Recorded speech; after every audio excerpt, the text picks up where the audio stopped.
আজকে এই স্কুল মারি তার জানাজা হচ্ছে।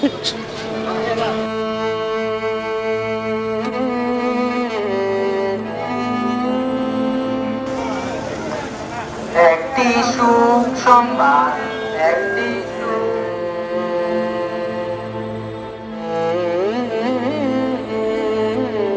কষ্ট লাগেই ওনার বাবা জীবিত অবস্থায় ওনার বড় ছেলে অনেক আগেই অসুস্থ কারণে ইন্তেকাল করেছেন।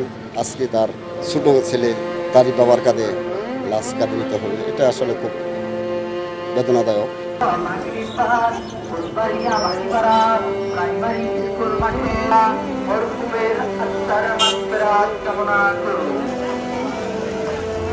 একটি সুসংবাদ, একটি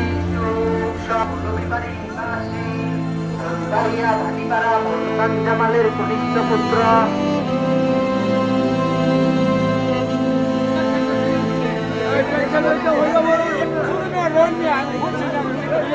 আমার বাল্যকালের বন্ধু। আমরা এই স্কুলে একসাথে পড়ালেখা করছি, একসাথে খেলাধুলা, একসাথেই বেড়ে ওঠা। বেশ 2-3 সপ্তাহ আগেও গাজীপুরে আমি গিয়েছিলাম একটা কাজে, ওর সাথে আমার একসাথে দেখা হয়েছে, একসাথে এক হোটেলে খাওয়া দাওয়া করছি।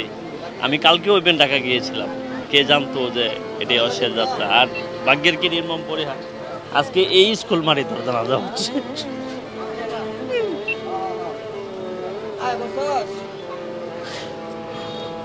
বসুন্ধরা টিস্যু অশুদ্ধতার বিরুদ্ধে এক বিন্দুও ছাড় নয়।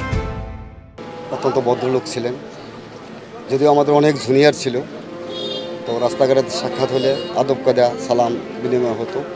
ওনার বাবাও একজন ভদ্রলোক ছিলেন। তো কষ্ট লাগেই ওনার বাবা জীবিত অবস্থায় ওনার বড় ছেলে অনেক আগেই অসুস্থ কারণে ইন্তেকাল করেছেন। আজকে তার ছোট ছেলে তারই বাবার কাঁধে লাশ কাঁধে নিতে হবে, এটা আসলে খুব বেদনাদায়ক। তো যারা আসলে এই ঘটনা ঘটেছে সন্ত্রাসীদের কোনো জাত হয় না, এদের কোনো দল নেই। তো আমি এদের বিচার চাই, দ্রুত আইনে। বাংলাদেশ সরকার একটা দ্রুত আইন আছে, সে আইনে দ্রুত আইনের বিচার চাই। আসলে এরা পশুর ন্যায় আচরণ করেছে।